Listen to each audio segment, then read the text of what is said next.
The Arizona sun burned without mercy in the summer of 1878. The desert stretched out like an endless ocean of red dust and broken dreams. In this harsh land, where only the strong survived, a man lay dying beneath a twisted mesquite tree. His name was Samuel Cole. He was 32 years old, though the lines on his face made him look much older. His clothes were torn and covered with dried blood. His right leg was twisted at a bad angle, broken in 2 places. He had not eaten in 3 days, and his water had run out the morning before. Samuel had once been a cattle driver from Texas.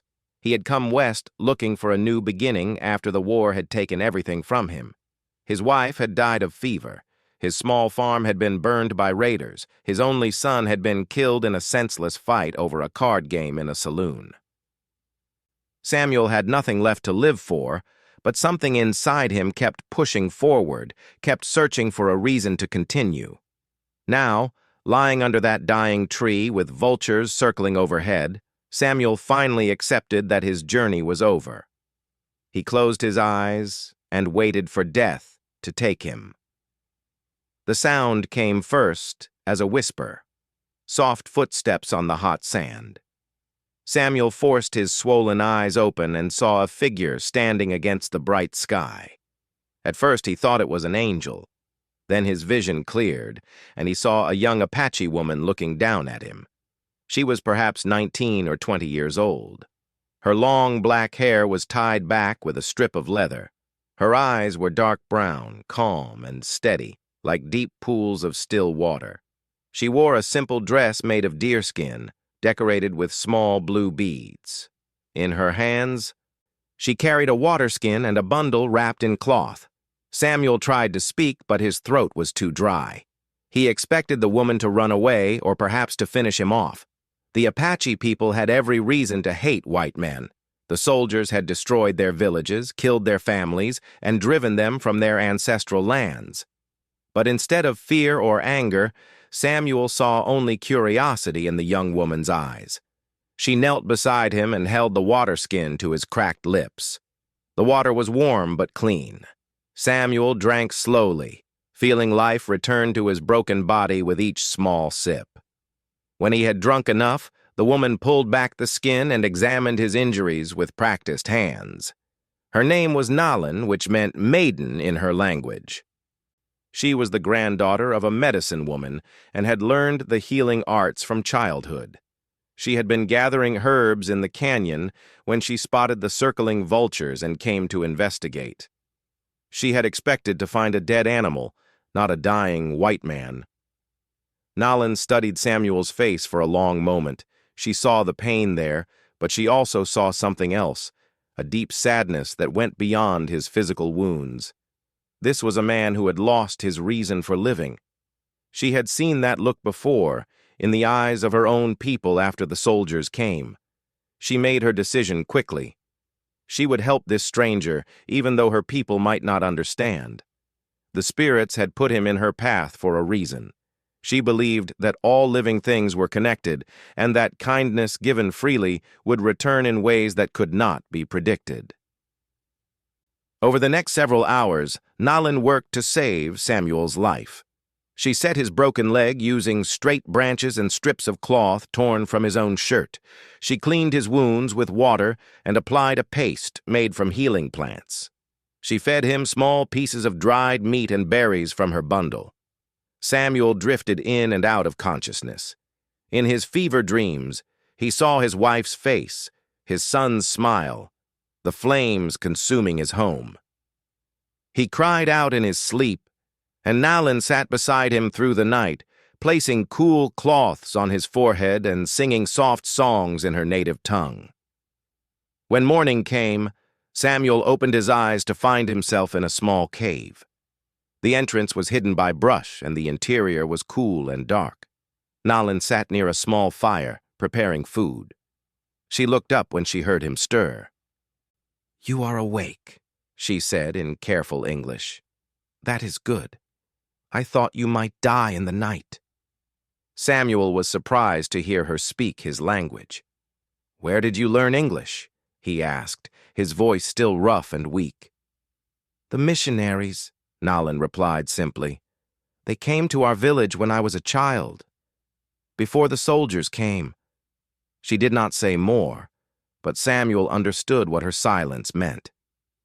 "Why did you save me?" Samuel asked. "Your people have no reason to help someone like me." Nalin was quiet for a moment, stirring the food in the small pot over the fire.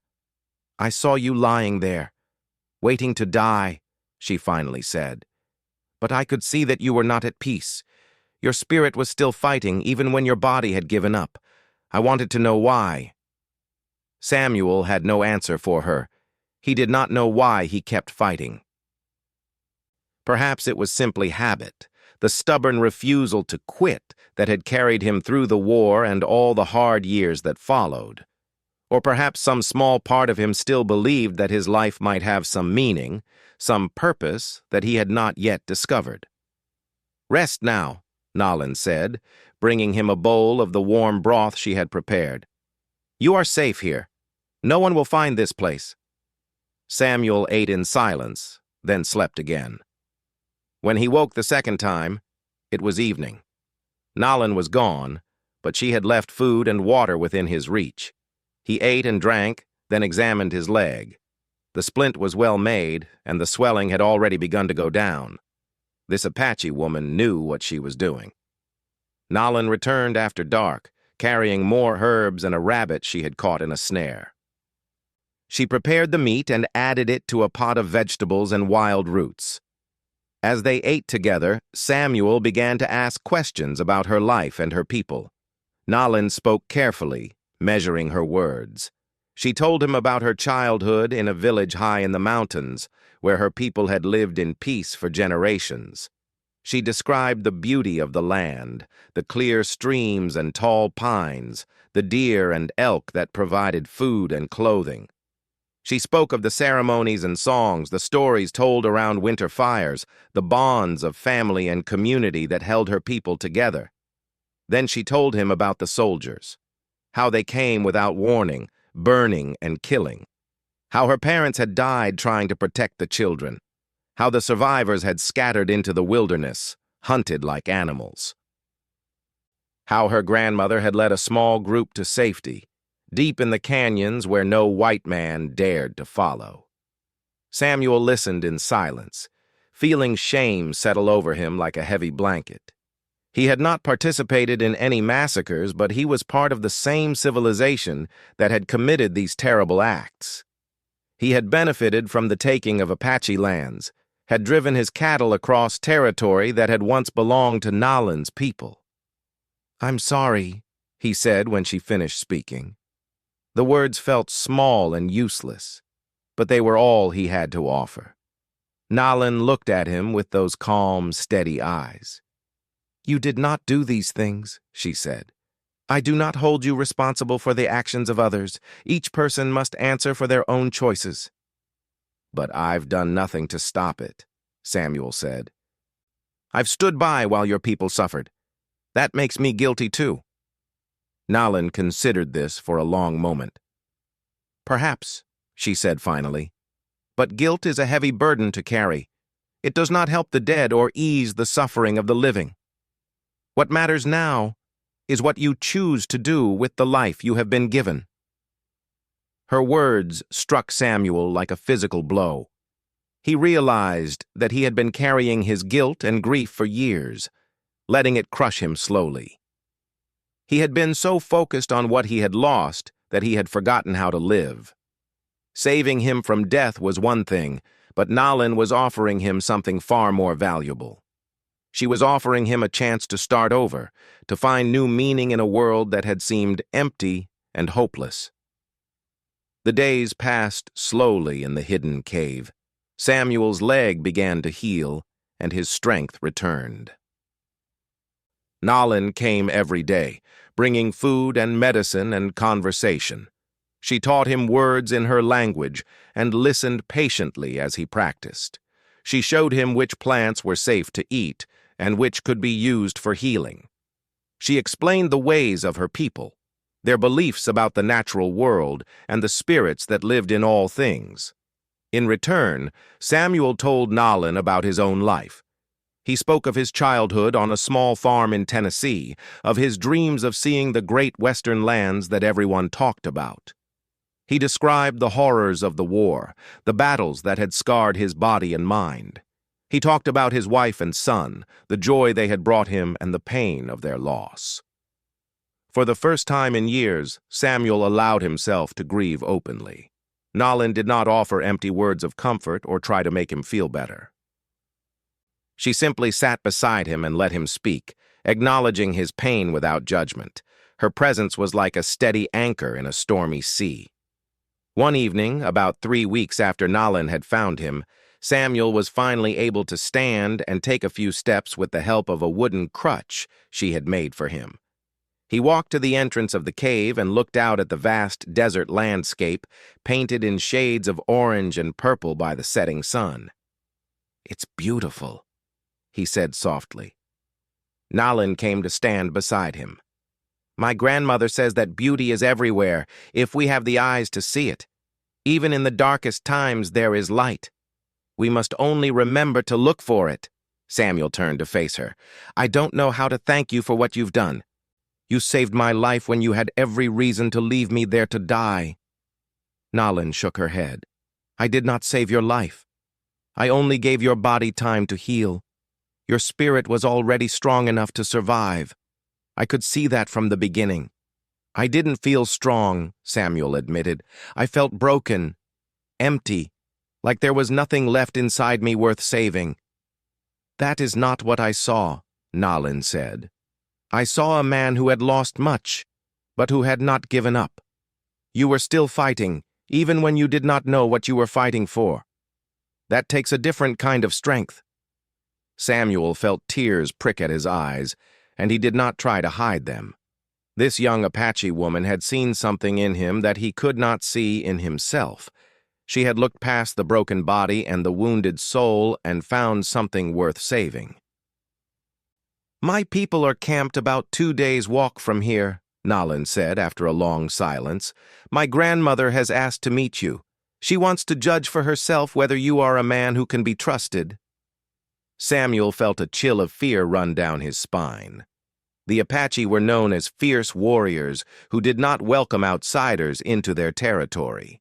If Nalin's grandmother decided that he was a threat, they might kill him or leave him alone in the desert to die. But alongside the fear, Samuel felt something else. A spark of curiosity, of hope that had been absent from his life for so long. Nalin had shown him kindness when he expected cruelty. Perhaps her people would surprise him as well. "I'll come with you," he said, "but I want you to know that I won't bring trouble to your people. If your grandmother decides I'm not welcome, I'll leave without argument." Nalin nodded, a small smile playing at the corners of her lips. "I believe you," she said, "and I think my grandmother will believe you too. She has a gift for seeing the truth in people's hearts." They set out the next morning, moving slowly because of Samuel's injured leg. Nalin led the way, choosing paths that offered shade and avoiding the open desert where they might be seen. She moved through the landscape with an easy grace that came from a lifetime of living close to the land.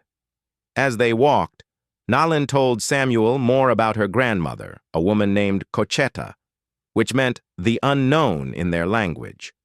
Cocheta was one of the oldest members of their small band, a medicine woman whose wisdom was respected by all. She had lost her husband and 3 of her 5 children to the soldiers, but she had never allowed bitterness to consume her spirit. "My grandmother believes that hatred is a poison that destroys the one who carries it," Nalin explained. "She says that we must judge each person by their own actions, not by the actions of their people. It is not an easy teaching to follow, especially when you have lost so much, but she lives by it every day." Samuel listened in wonder. He had heard many stories about the Apache people, most of them focused on their skill as warriors and their fierce resistance to white settlement. But no one had ever told him about their philosophy, their beliefs about forgiveness, and the interconnection of all living things. On the second day of their journey, they entered a narrow canyon with high walls of red rock. The path wound between massive boulders and through dry creek beds, climbing steadily higher into the mountains. Samuel's leg ached with every step, but he refused to slow down or ask for rest. Finally, as the sun began to set, they came to a hidden valley surrounded by steep cliffs. A small stream ran through the center, fed by springs that emerged from the rocks. Cottonwood trees grew along its banks, their leaves rustling softly in the evening breeze. Several wickiups were arranged in a loose circle near the water, and Samuel could see people moving about, tending fires and preparing food. At their approach, several warriors stepped forward, their hands resting on their weapons. But when they saw Nalin, their postures relaxed slightly. She spoke to them rapidly in Apache, gesturing toward Samuel and explaining the situation. The warriors looked at Samuel with suspicious eyes. But they did not attack. One of them, a tall man with a scar running down his left cheek, motioned for them to follow. He led them through the camp to the largest wickiup, where a very old woman sat beside a small fire. This was Cocheta. Her face was deeply lined and her hair was pure white, but her eyes were sharp and clear, missing nothing.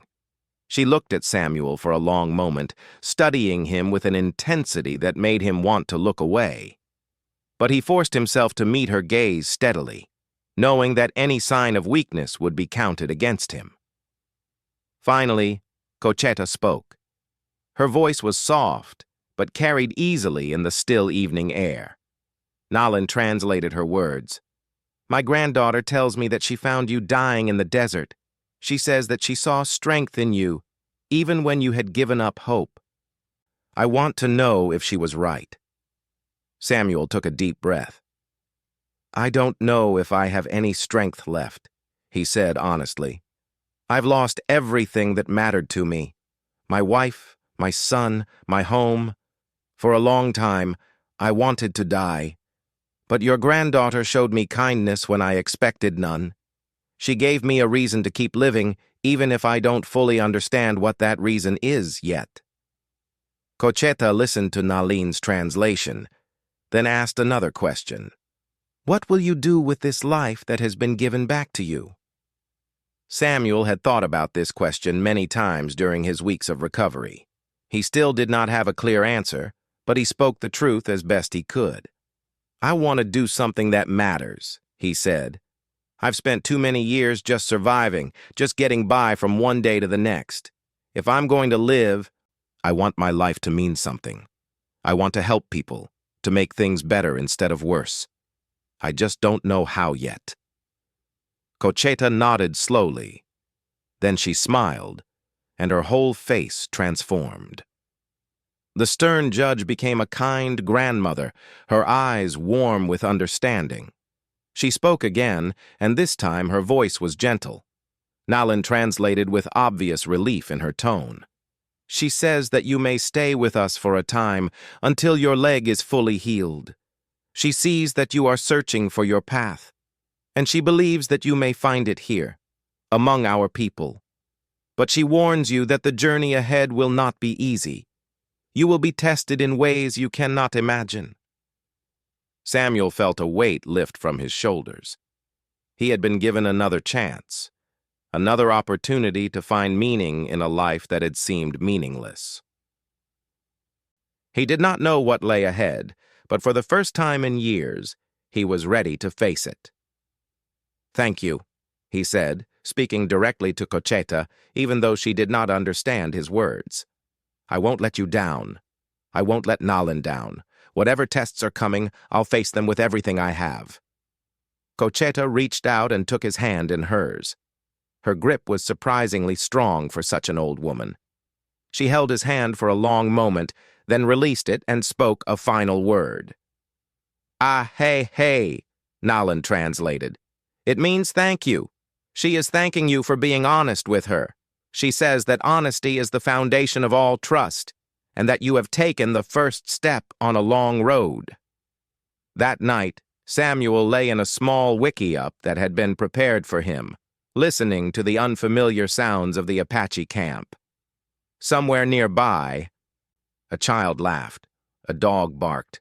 Women's voices rose and fell in quiet conversation. These were the sounds of a community, of people living together and caring for one another. Samuel realized that he had been alone for a very long time. Even when surrounded by other people, he had kept himself apart, unwilling to risk the pain of another loss. But here, among these people who had every reason to hate him, he felt something he hadn't felt in years. He felt hope. The old woman Cocheta had seen something in him, just as Nalin had. They both believed that his life could still have meaning, that he could still make a difference in the world. Samuel did not know if they were right, but he was willing to find out. He closed his eyes and slept deeply for the first time in months, dreaming not of death and loss, but of the possibilities that lay ahead. The weeks that followed were among the hardest and most rewarding of Samuel Cole's life. Living among the Apache people challenged everything he thought he knew about survival, about community, and about himself. His leg healed slowly but steadily under the care of Cocheta and her granddaughter Nalin. The old medicine woman had knowledge passed down through countless generations, remedies and techniques that white doctors had never imagined. She made poultices from plants Samuel had never seen before, and she showed him exercises to strengthen the muscles around his injured bones. But healing his body was only part of the work. The Apache people watched Samuel constantly, judging his every action. Some of the younger warriors made no secret of their distrust. They had lost brothers and fathers to white soldiers, and they saw Samuel as an enemy regardless of what their elders said. One warrior in particular seemed determined to make Samuel's life difficult. His name was Goyathle, which meant one who yawns. But there was nothing sleepy about him. He was quick and fierce, with eyes that burned with barely contained anger. He had watched his entire family die at the hands of Mexican soldiers when he was a young man, and that loss had shaped him into something hard and dangerous. Goyathle challenged Samuel at every opportunity. He criticized his clumsy attempts to help with camp chores. He mocked his slow progress in learning the Apache language. He deliberately chose the hardest tasks for Samuel when work needed to be done, pushing him to the point of collapse. Samuel bore these trials without complaint. He understood that Goyathle had earned his hatred through unspeakable suffering. He knew that trust had to be built through actions, not words. So he kept his head down and worked harder than he had ever worked in his life. Nalin watched these struggles with concern, but she did not intervene. She knew that her people needed to accept Samuel on their own terms. Any help she offered would only make things harder for him in the long run. "Why do you stay?" she asked him one evening, as they sat together by the stream that ran through the valley. "You are free to leave whenever you wish. Your leg is strong enough now for travel." Samuel considered the question carefully. He had thought about leaving many times, especially during the worst of Goyathle's challenges. But something kept him rooted to this place and these people. "Because I'm not finished yet," he said finally. "I came here broken, inside and out. Your grandmother said I would be tested, and she was right. But I can feel myself changing, becoming someone different, someone better. I don't want to leave before that work is done." Nalin smiled at his answer. "My grandmother will be pleased to hear that. She has taken a special interest in your progress." Samuel was surprised. The old woman rarely spoke to him directly, though she watched him often with those sharp, knowing eyes. "What does she see in me?" he asked. "I'm just a broken-down cowboy with nothing to offer." "She sees a man who is willing to learn," Nalin said. "That is rarer than you might think. Most white men come to this land believing they already know everything. They do not listen to the wisdom of those who have lived here for generations. But you are different. You ask questions. You pay attention. You try to understand our ways instead of judging them. Samuel thought about her words as he watched the water flow past. He realized that his willingness to learn came from having lost everything. When a man has nothing left, he has no pride to protect. He can start fresh, like a child, absorbing knowledge without the filter of preconceived ideas. As the months passed, Samuel slowly gained acceptance within the community. He proved himself useful in practical ways, sharing his knowledge of horses and cattle that could help the band survive in their exile. He taught the young men techniques for tracking and hunting that were different from Apache methods, adding to their skills without replacing what they already knew. He also began to understand the deep spiritual connection the Apache people had with the land. They did not see themselves as owners of the earth, but as part of it, woven into the fabric of creation alongside the animals and plants and rocks and rivers. This philosophy was very different from the beliefs Samuel had grown up with, but it resonated with something deep inside him. One day, Cochetta summoned Samuel to her wickiup. He entered hesitantly, unsure what to expect. The old woman was sitting cross-legged before a small fire, and she gestured for him to sit across from her. Nalin was there to translate, but Cochetta surprised Samuel by speaking to him in broken but understandable English. "You have been with us for 6 moons," she said, her voice creaky with age. "I have watched you closely. I have seen you suffer and struggle. I have seen you refuse to give up, even when everything was against you." Samuel waited in silence, unsure how to respond. "Now I will tell you a story," Cochetta continued. "A story about a man who lost everything and found everything again. It is the story of my own father, who lived in a time before the white men came in great numbers." She told the tale slowly, pausing often to find the right English words. Her father had been a war chief who lost his entire band to a terrible sickness that swept through the mountains. He alone survived, and for many years he wandered alone, wishing for death. Then one day he stumbled into a camp of strangers, enemies of his own tribe who should have killed him on sight. Instead, the strangers took him in and healed his wounds. They saw that he was a broken man with nothing left to live for, and they gave him a new purpose. He lived among them for 3 years, learning their ways and teaching them his own. When he finally returned to his own people, he brought new knowledge and a new wife from among the strangers who had saved him. "Do you understand the lesson of this story?" Cochetta asked when she had finished. Samuel thought carefully before answering. "I think I do," he said. "Your father was saved by people who should have been his enemies. They looked past their differences and saw a man who needed help. And because they helped him, both peoples were made stronger." Cochetta nodded, a smile creasing her weathered face. "You see clearly? This is the same lesson I tried to teach my granddaughter when she was young.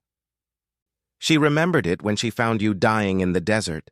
She saw not an enemy, but a man in need." Samuel turned to look at Nalin, who sat quietly beside her grandmother. "I owe you my life," he said.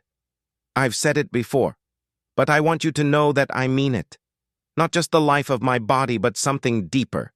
You gave me a reason to keep going when I had none." Nalin met his eyes steadily. "You owe me nothing. I did only what my grandmother taught me. But I am glad that you found a reason to live again." Cochetta spoke again, drawing their attention back to her. "There is another reason I have called you here today. I have had a dream, a vision from the spirits. It concerns you, Samuel Cole." Samuel felt a chill run through him. He had learned enough about Apache beliefs to know that visions were taken very seriously. Whatever Cochetta had seen would shape his future in ways he could not predict. "In my dream, I saw a great conflict coming," Cochetta said. "Soldiers will come to this valley, seeking to destroy what remains of my people. Many will die if nothing is done to stop them." She paused, her eyes fixed on Samuel's face. But I also saw you standing between the soldiers and my people. You were wounded and alone, but you did not run. You spoke words that changed the hearts of the men who came to kill us. Because of you, many lives were saved." Samuel felt the weight of her words settle over him like a heavy blanket. "How can I do such a thing?" he asked. "I'm just one man. The soldiers won't listen to me." "The spirits do not show us how to fulfill their visions," Cocheta said. "They show us only what might be. Whether you have the courage to stand when the time comes is something you must decide for yourself." Samuel sat in silence, wrestling with the old woman's words. He thought about all the losses he had suffered, all the pain he had endured. He had come to this land seeking death, and instead he had found a new family among people who had every reason to hate him. Now he was being asked to risk everything to protect them. He looked at Nalin, sitting quietly beside her grandmother. In the firelight, her face was calm and peaceful, but he could see the worry in her eyes. She was afraid for her people, afraid of what was coming, and she was looking at him for some kind of answer. "I can't promise that I'll succeed," Samuel said finally. "I don't know if I have the power to change anything, but I can promise that I'll try. If the soldiers come, I'll stand between them and your people. I'll do everything I can to protect the ones who saved my life." Cocheta reached out and took his hand, just as she had done on the night they first met. Her grip was warm and surprisingly strong. "That is all anyone can ask," she said. "The rest is in the hands of the spirits." The weeks that followed were tense with anticipation. Cocheta's vision had spread through the camp, and everyone knew that danger was approaching. The warriors sharpened their weapons and practiced their fighting skills. The women prepared supplies for a quick escape if necessary.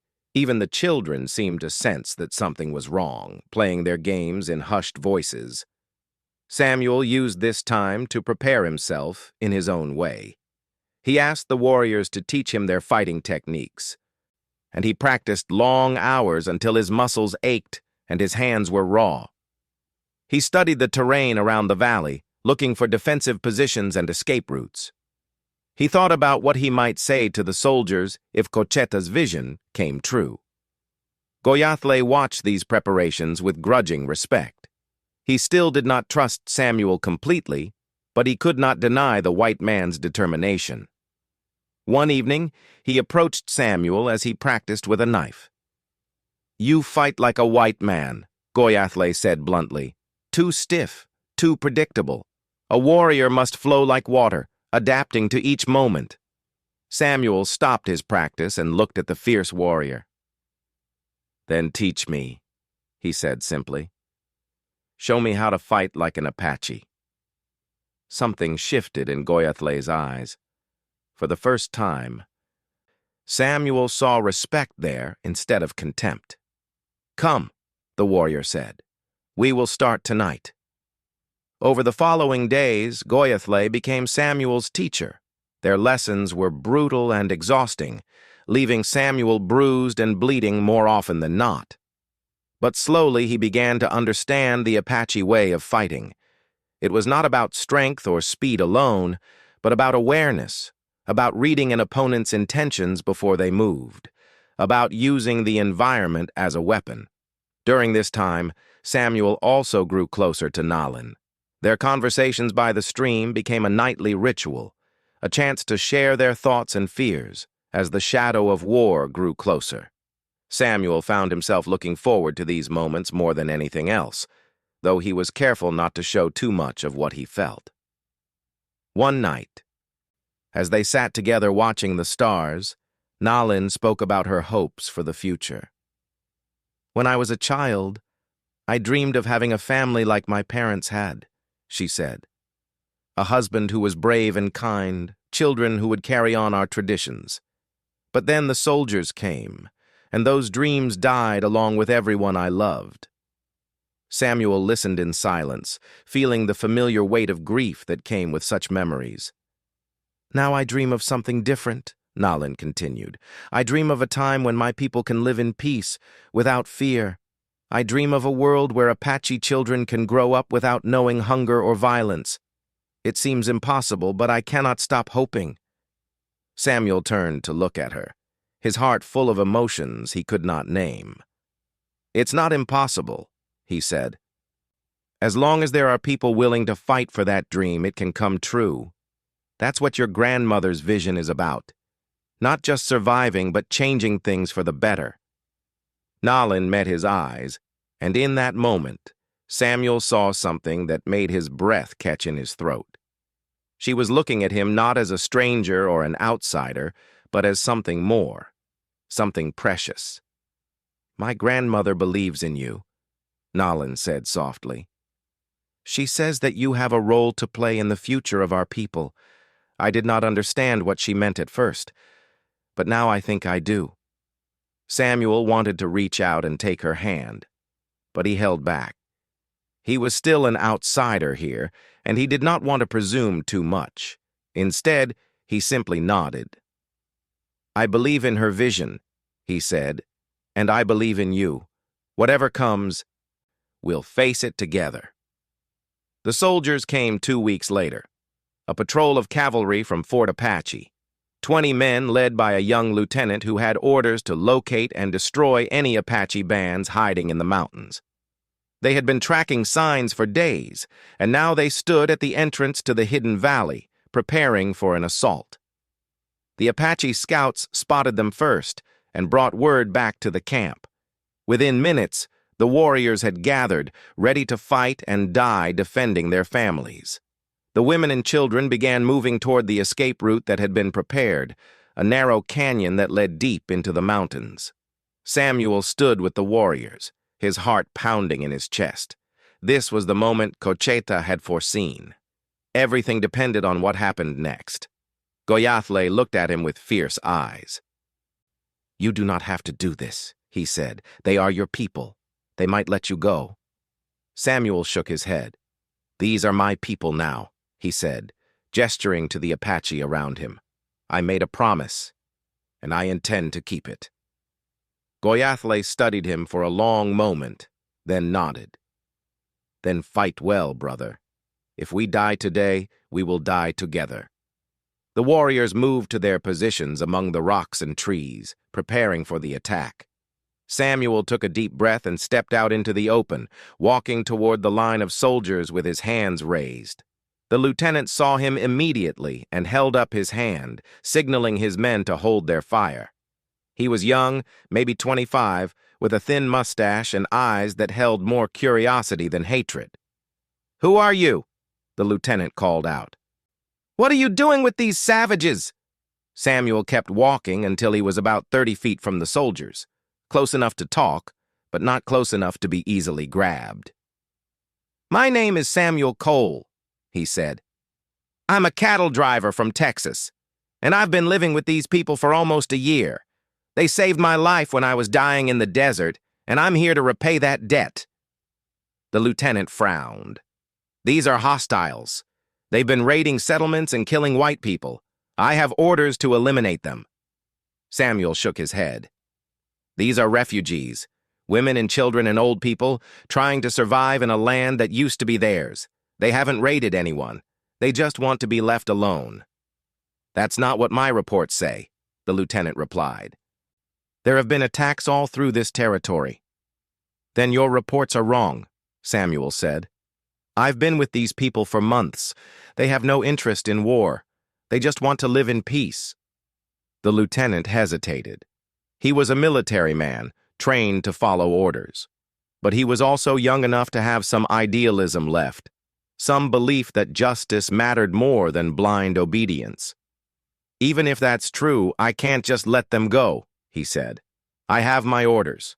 If I disobey, I'll be court-martialed." Samuel took a step closer, lowering his voice. "I understand about orders. I fought in the war, same as you probably did. But there comes a time when a man has to decide what's right, regardless of what he's been told to do. You have 20 soldiers. They have maybe a dozen warriors. You could win this fight. But at what cost? How many of your men would die? And for what? To kill a handful of families who just want to survive? The lieutenant was silent, his face twisted with uncertainty. Samuel could see the struggle playing out behind his eyes, duty warring with conscience. "There's another way," Samuel continued. "You could report that you searched this area and found nothing. No one would question it. These mountains are full of empty valleys and hidden canyons. Your superiors would accept your report." "And let these people go?" the lieutenant asked. Samuel nodded. "Let them go. They'll move deeper into the mountains, find another hiding place. You'll never see them again, and you'll have saved lives on both sides." The lieutenant turned to look at his men, then back at Samuel. "Why should I trust you? You could be leading us into a trap." Samuel met his eyes steadily. "Because I'm standing here unarmed, with 20 rifles pointed at me.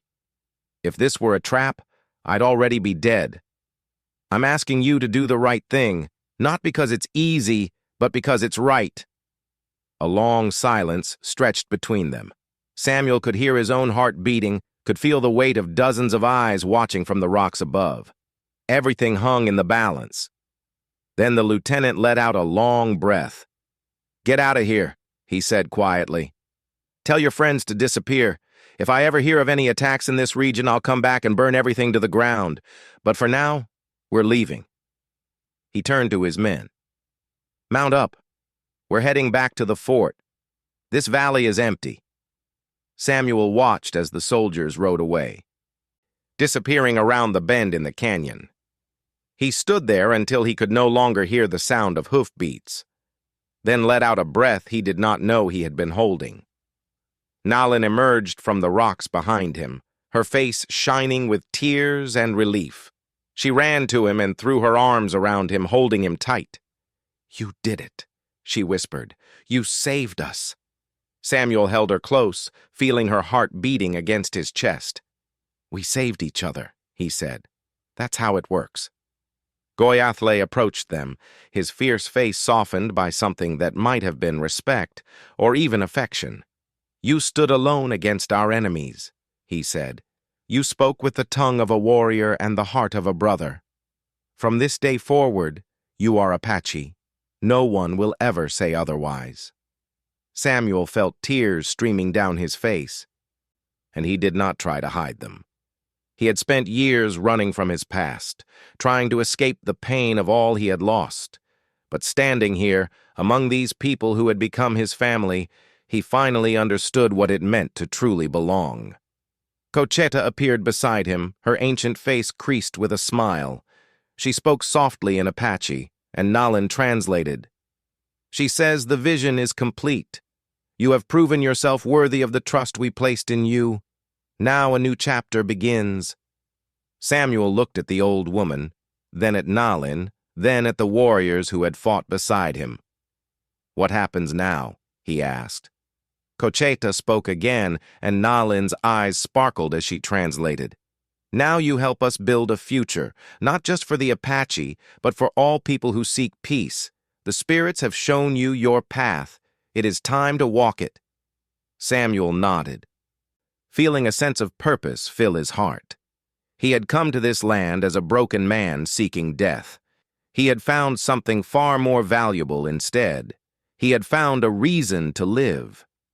2 years had passed since Samuel Cole stood alone before the cavalry and convinced them to leave in peace. The hidden valley remained safe, and the Apache band had grown stronger under his guidance and the wisdom of Cocheta. New families had joined them, refugees from other bands who had heard rumors of a safe haven in the mountains. What had once been a handful of survivors was now a thriving community of nearly 60 people.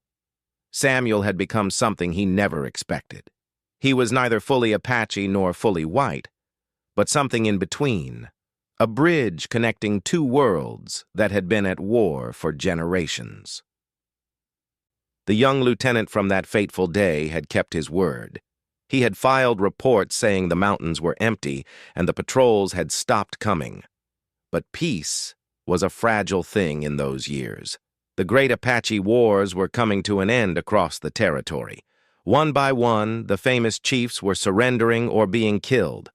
The newspapers Samuel occasionally saw when he made careful trips to distant trading posts spoke of a final solution to the Indian problem. Reservations were being established, places where the Apache would be confined and controlled, their old ways of life destroyed forever. Samuel knew that their isolated valley could not remain hidden forever. Eventually, the army would come again, and next time they might not be led by a young lieutenant with a conscience. He spent long hours talking with Cocheta about the future, trying to find a path that would allow her people to survive in a changing world. Nalan had become his constant companion during these difficult times. Their relationship had deepened into something profound and true, though neither of them had spoken openly about what it meant.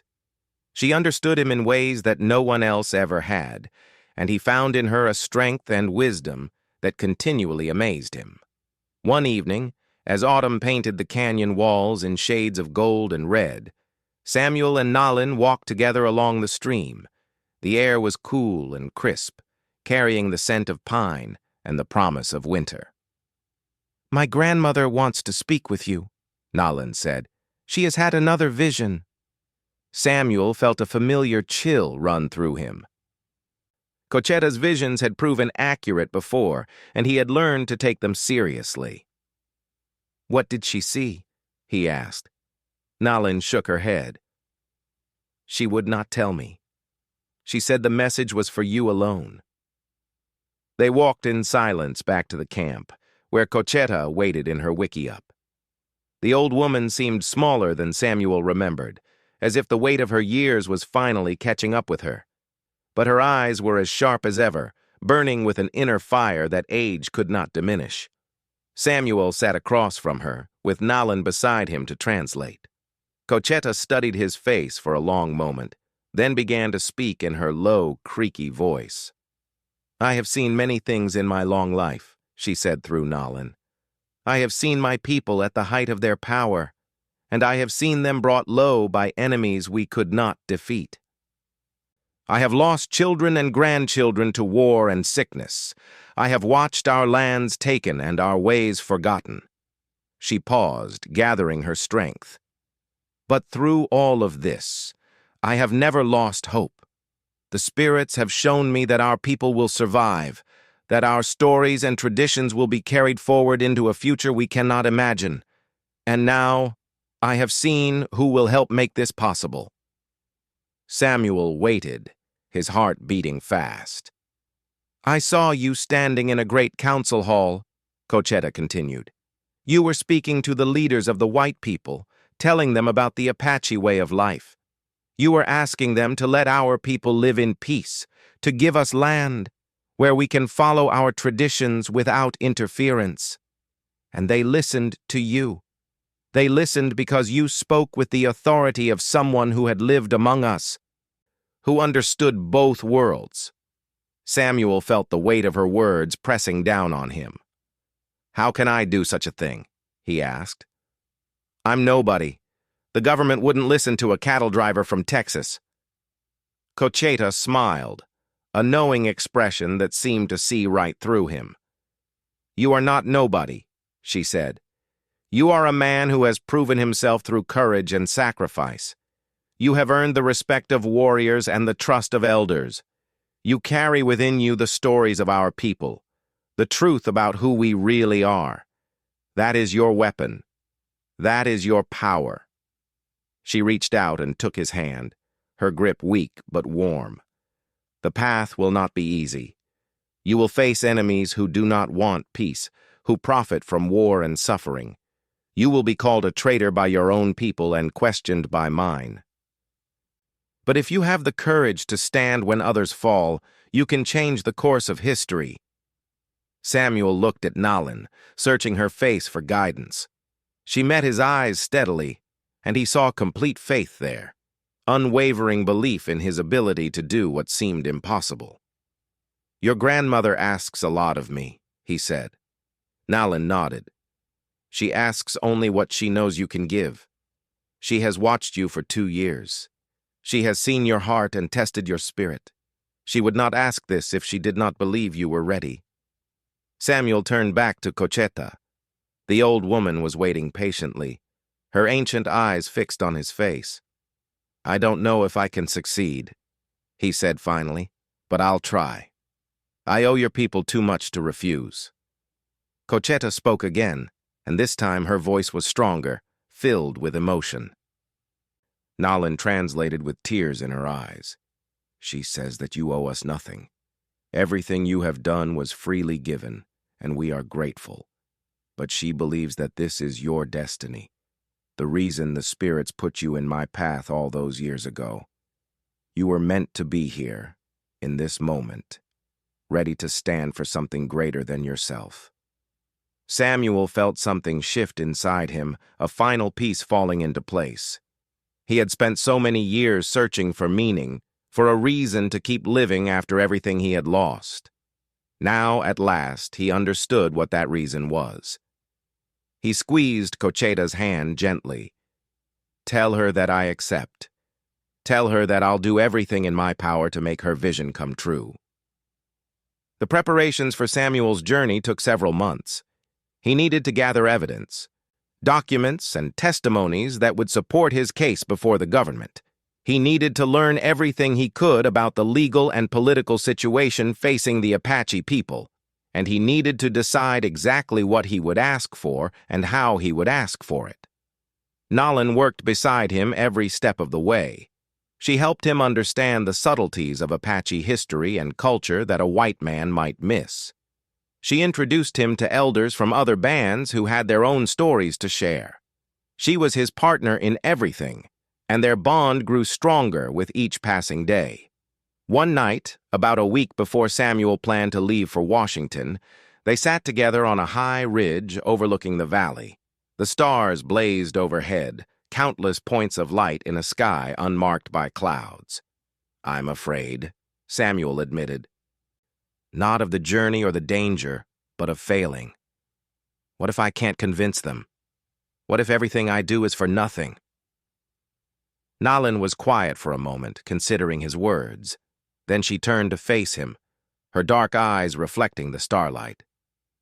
"Do you remember what my grandmother said when you first arrived?" she asked. "She said that you were a man who had not given up, even when you had nothing left to fight for. That has not changed. The strength I saw in you that first day is still there. It has only grown stronger." Samuel shook his head. "I don't feel strong. I feel like an imposter, pretending to be something I'm not." Nalin reached out and took his face in her hands, forcing him to meet her eyes. "Listen to me," she said firmly. "You are not pretending. You are the man who stood alone against 20 soldiers to protect people who were not his own blood. You are the man who earned the respect of Goyathley and the love of my grandmother. You are the man I trust with my life and the lives of everyone I care about." She leaned closer, her voice dropping to a whisper. "You have already proven yourself 100 times over. The only one who does not see it is you." Samuel felt tears prick at his eyes. He had carried doubt and self-hatred for so long that he had forgotten what it felt like to truly believe in himself. But looking into Nalin's eyes, seeing the absolute certainty there, he began to remember. "I love you," he said, the words coming out before he could stop them. "I should have said it a long time ago, but I was afraid. I thought I didn't deserve someone like you." Nalin smiled, and it was like the sun breaking through storm clouds. "I know," she said simply. "I have always known. And I love you too, Samuel Cole. I have loved you since the day I found you dying under that mesquite tree." She kissed him then, soft and sweet, and Samuel felt something break open inside him. All the walls he had built around his heart came crashing down, leaving him vulnerable and exposed and finally, completely alive. They talked through the night, making plans for the future they hoped to share. Nolin would stay with her people while Samuel traveled to Washington, but she promised to wait for him no matter how long it took. They would build a life together, bridging two worlds that had been at war for far too long. When morning came, Samuel went to see Cocheta. The old woman was sitting outside her wickiup, watching the sunrise paint the canyon walls in shades of pink and gold. "You have made your peace with my granddaughter," she said without looking at him. It was not a question. Samuel sat down beside her. "I have. We've spoken about the future." Cocheta nodded slowly. "That is good. She has been waiting for you to find the courage. I was beginning to think she would have to speak first." Samuel laughed softly. "I'm a slow learner, but I get there eventually." The old woman turned to look at him, her ancient eyes warm with affection. "You have changed much since you first came to us. You were a broken man then, empty and lost. Now you are whole again. The spirits have done their work." "Your family did the work," Samuel corrected her. "You and Nolin.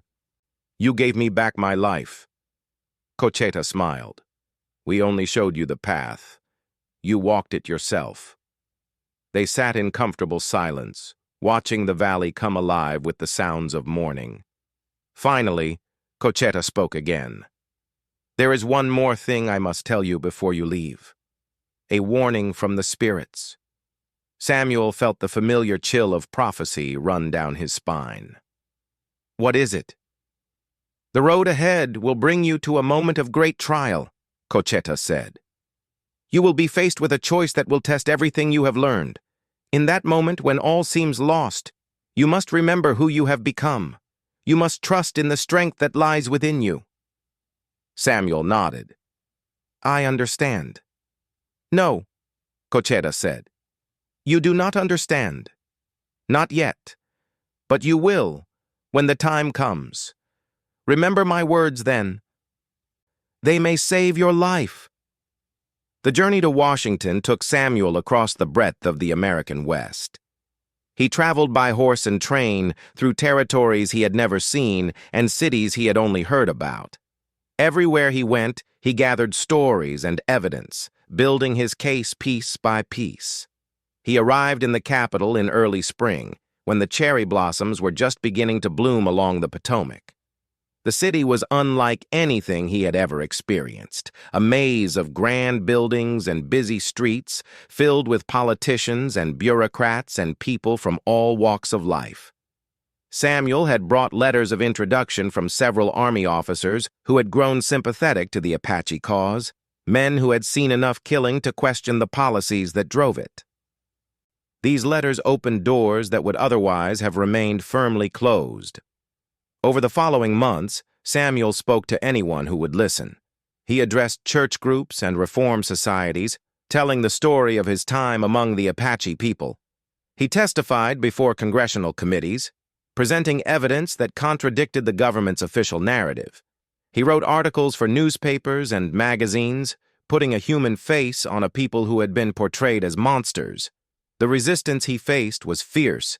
Politicians who had built their careers on Indian fighting called him a traitor and a liar. Army generals questioned his sanity and his patriotism. Even some reformers were skeptical, unable to believe that a white man could truly understand and represent the interests of indigenous people. But Samuel persevered. He remembered Cocheta's words, and he drew strength from his love for Nolin and her people. He refused to be silenced, refused to back down, refused to let the powerful forces arrayed against him crush his spirit. The breakthrough came in late summer. A delegation of Eastern philanthropists, moved by Samuel's testimony, agreed to fund an expedition to the Hidden Valley. They wanted to see for themselves whether the Apache people he described were real or just a figment of his imagination. Samuel led the delegation into the mountains, following trails he knew by heart. As they approached the valley, he sent word ahead, warning Cocheta to expect visitors. He prayed that his faith in these strangers was not misplaced. The meeting between the philanthropists and the Apache people lasted for 3 days. Samuel watched as the visitors' preconceptions crumbled before the reality of what they saw. These were not savages or monsters. They were families, with children who played and laughed, with elders who told stories around evening fires, with young people who dreamed of a better future. When the delegation returned to Washington, they brought with them a new understanding and a new determination. They used their influence to push for reform, to advocate for policies that would allow the Apache people to live in peace on lands of their own choosing. The process was slow and frustrating, filled with setbacks and disappointments. But gradually, inch by inch, progress was made. A small reservation was established in the mountains, far from the routes of settlement and trade. It was not everything Samuel had hoped for, but it was a beginning. Samuel returned to the valley in the autumn, nearly 2 years after he had left. The trees were turning gold and red, just as they had been on the night Nalin first told him of Cocheta's vision. He rode slowly through the familiar landscape, his heart pounding with anticipation and hope. Nalin was waiting for him at the entrance to the valley. She ran to meet him as he dismounted, throwing herself into his arms with a cry of joy. "You came back," she whispered against his chest. "I knew you would. I never doubted." Samuel held her tight, feeling the warmth of her body and the beating of her heart. "I promised," he said, "and I always keep my promises." They walked together to the village, where the entire community had gathered to welcome him home. Goyathle clasped his arm in a warrior's greeting, his fierce eyes bright with respect. The children clustered around him, eager to hear stories of the strange world beyond the mountains. And in the center of the gathering, seated in a place of honor, was Cocheta. The old woman looked even more frail than Samuel remembered, as if the weight of her years had finally become too heavy to bear. But when she saw him, her face lit up with a smile that erased decades of suffering and loss. Samuel knelt before her, taking her thin hands in his. "I did what you asked," he said. "I spoke for your people. I made them listen." Cocheta nodded slowly, her eyes glistening with tears. "I know," she said, her voice barely above a whisper. "The spirits have shown me. You have given my people a chance at a future. That is the greatest gift anyone could give." She reached up and touched his face with trembling fingers. "You have proven yourself worthy of my granddaughter," she said. "You have earned the right to be called Apache. My heart is at peace." Samuel felt tears streaming down his own face. "I couldn't have done it without you," he said. "Without your faith in me, without your vision." Cocheta shook her head. "The faith was always inside you," she said. "I only helped you find it." She looked past Samuel to where Nalin stood waiting, her face radiant with love and pride. The old woman smiled and gestured for her granddaughter to come closer. "There is one more vision I must share with you both," Cocheta said when Nalin had joined them. "One more glimpse of the future that the spirits have given me." She took their hands and joined them together, her thin fingers wrapping around their clasped fists. "I have seen your children," she said. "Strong and brave, carrying the blood of two peoples in their veins. I have seen them walking between two worlds, building bridges where others saw only walls. They will face great challenges, but they will overcome them, because they will carry within them the love and courage of their parents." Cocheta's eyes met Samuel's, and he saw there a depth of wisdom and peace that transcended anything he had ever known. "This is your legacy," she said. "Not the battles you fought or the speeches you gave, but the lives you will create together. That is what truly changes the world." She released their hands and leaned back, exhausted by the effort of speaking. Nalin moved to support her, but Cocheta waved her away. "I am tired," the old woman said, "but my heart is full. I have seen my people saved, and I have seen my granddaughter find love with a worthy man. I can ask for nothing more." Samuel stayed by Cochetta's side through the night, along with Nalin and the other family members. As dawn broke over the mountains, the old medicine woman closed her eyes for the last time, a peaceful smile on her weathered face. The community mourned her passing with ceremonies that lasted for 3 days. Samuel participated in every ritual, honoring the woman who had given him so much. He understood now what she had meant about the moment of great trial. It was not a battle or a confrontation, but this: the loss of the person who had believed in him when he could not believe in himself.